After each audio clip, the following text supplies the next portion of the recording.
So আসসালামু আলাইকুম সবাইকে। তো স্বাগতম আমার একটা নতুন লং ভিডিওতে। আমি আজকে আপনাদের দেখাবো যে চিপ ম্যাটেরিয়ালস দিয়ে এরকম ড্রয়িং কিভাবে করা যায়। তো এটার জন্য আমি চিপ পেপার ব্যবহার করব, আর ব্যবহার করব চিপ রং, ব্রাশ,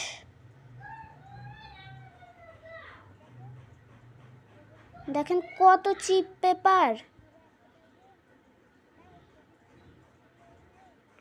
এত সুন্দর ড্রয়িং আপনারাও করতে পারবেন চিপ ম্যাটেরিয়ালস দিয়ে।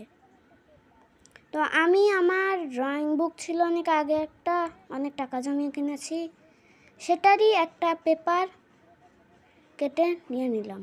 কোনা একটা ড্রয়িংয়ের কোনা সাদা ছিল, সেটা আগেরটা কত চিপ পেপার দেখেছেন, ওটাও সুন্দর ড্রয়িং করা যায়। তো প্রথমে আমরা পেপারকে ভিজিয়ে নেব, ওয়েট করে নেব। এর জন্য আমি স্টিলের বাটিতে পানি নিয়ে আসলাম, আর আপনাদের কাছে একটা ব্রাশ থাকা লাগবে। ব্রাশ না থাকলেও আমি আমার পরের শর্ট ভিডিওতে দেখিয়ে দেব যে কিভাবে আপনারাও একটা হোমমেড ব্রাশ তৈরি করতে পারবেন। তো আমি পেপার ওয়েট করে নেব, আর ব্যবহার করব 50 টাকার ডমসের রং। আপনারা যে কোনো ছবি আঁকা ম্যাটেরিয়ালসের দোকানে পেয়ে যাবেন। আমি এটা 50 টাকায় কিনেছি, আর আমি এটা প্রাইমারি কালার্সগুলো আছে, তো প্রাইমারি কালার্সগুলো দিয়ে দুনিয়ার যে কোনো রং বানানো যায়। তো আমি এখন পেপারটাকে ভিজে করে নেব। ভিজা করার পর এটাকে আমাদের প্রায় 90% পানি শুকাতে হবে, আর 10% আমাদের রং করাতে লাগবে। যদি পানি দেওয়ার সাথে সাথে রং করেন তাহলে কি অবস্থা হবে সেটা আমি আপনাদের দেখাচ্ছি।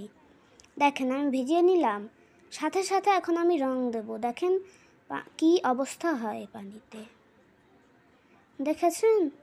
পুরো রং সারা পেপারে ছড়িয়ে যাবে। তো এটাকে সাইডে রাখি, আর একটা নষ্ট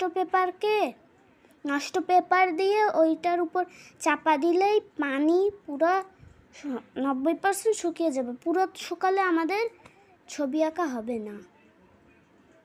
তো এখন নষ্ট পেপার নিয়ে আমি এটাকে শুকিয়ে নেব। তো এখন আমরা ড্রয়িং করা শুরু করতে পারি। আমার ব্রাশটা নিয়ে নেই, আর এখন আপনারা এনজয় করুন আমার ড্রয়িং, আর আমি কথা বলছি আপনাদের সাথে কিছুক্ষণ পর।